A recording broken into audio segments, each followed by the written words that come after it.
Hi, I'm Tony Gillam and I'm the producer of Rising Storm. Rising Storm is a standalone expansion for Red Orchestra 2 Heroes of Stalingrad.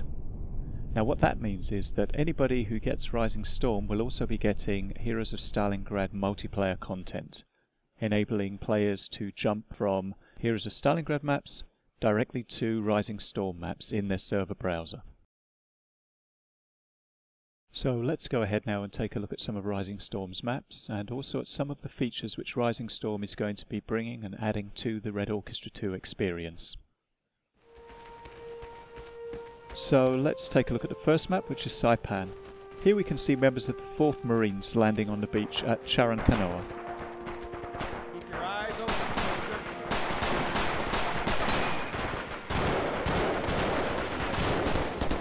They landed in June 1944, about the same time as the Normandy landings. In the background there you can see the sugar mill, which is one of the final objectives for the US forces. As you can see, the Americans have got quite a lot of automatic and semi-automatic weapons there. This guy has the M1928 submachine gun. You can see a couple of M1 Garans there as well, and also M1 carbines. This gives us one of the big design challenges for Rising Storm. How do we make people want to play Japanese?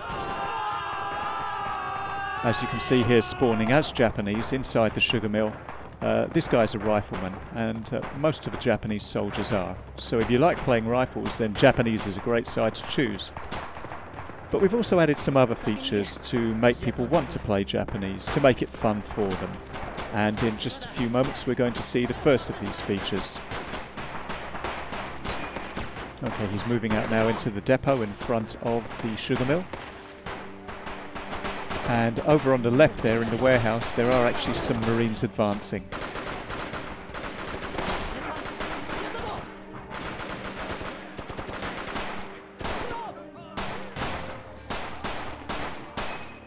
What we're seeing here is Japanese rifleman planting his grenades as booby traps. He's using the percussion cap on the end of the grenade to trigger it. And in just a few moments we'll see what happens, although I think you can probably guess.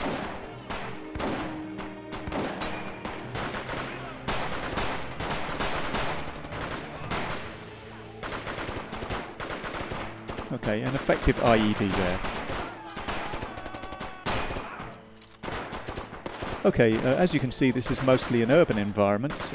The next map that we're going to look at is a more traditional kind of desert island environment. So here we are on Betio, which is a more traditional kind of desert island environment. It's very sunny. You can see a lot of damage done by the pre-invasion bombardment. And again, we're spawning as Marines. This time it's the US 2nd Marines. The enemy this time isn't the Imperial Japanese Army, it's actually the Special Naval Landing Forces, the SNLF, which are basically the Japanese Marines. So what we have here is a Marine versus Marine engagement.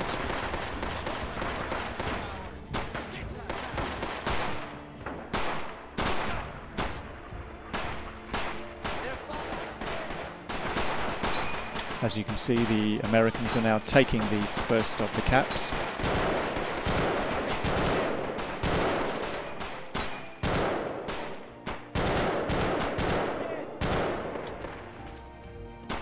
And now they're going to be pushing on towards the next cap. This is a very small island, so in fact the playable area covers most of the island.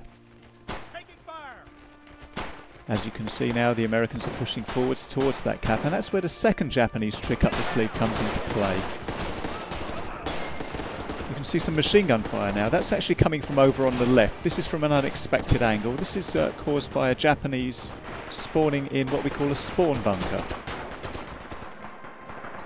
A spawn bunker is a randomly appearing spawn location which will be activated when the Americans take an objective. This means that as well as advancing, the Americans also have the task of finding these bunkers off to the side and to the rear of their line of advance. Once they find them, as they have done here, they have to deal with it. In this case you can see that the guy is planting a satchel charge.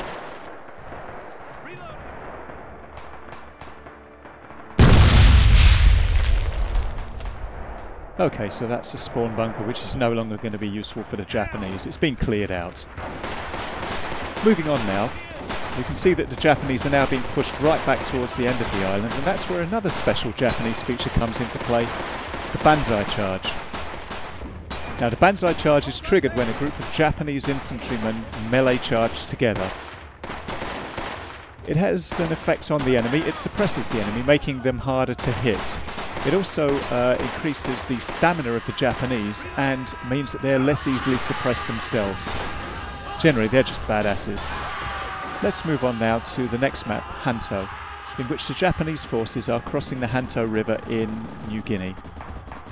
Here we have the Imperial Japanese Army attacking positions held by the US Army.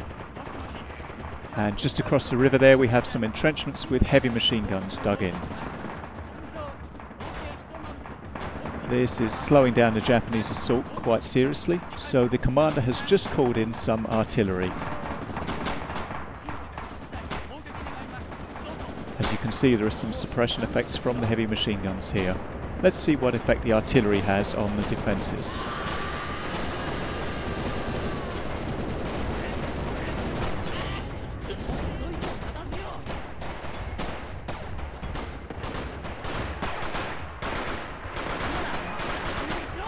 Okay, well that's going to pretty much clear out the trenches there. And now we can see the Japanese forces moving deeper into the jungle. One of the things you'll notice is that there is a lot of vegetation here. There's a lot of foliage, and basically every bush could have an enemy hiding in it. This makes for some very tense gameplay. Okay, respawning now, you can see the commander. He's got the submachine gun, he's got the Type 100. This is a pretty rare weapon for the Japanese. Only certain classes will have it. But like all Japanese weapons, it does have the ability to have a bayonet attached to it.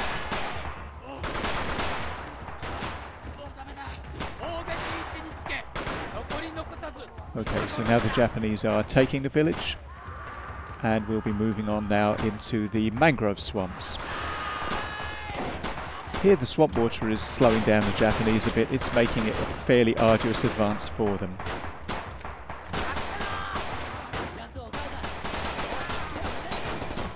The final map we're going to show you today is Iwo Jima. As you can see, there is an offshore bombardment there, and Mount Suribachi over in the distance there is getting pretty heavily bombarded. These are members of the US 28th Marines. They were the first ones to land on Green Beach. And the soldier you can see right now is carrying an M12 trench gun. It's really handy for close encounters. As you can see, the Americans have run up against a Japanese heavy machine gun. That's a Type 92, what the Americans called the woodpecker. You can probably hear why. And here's where we're going to see the second trick that Americans can use to clean out bunkers. The flamethrower. And another flamethrower. These flamethrowers are creating volumetric particle effects. Basically, they're filling up the entire bunker with flames. And to finish the job, we have the trench gun. Thank you for watching.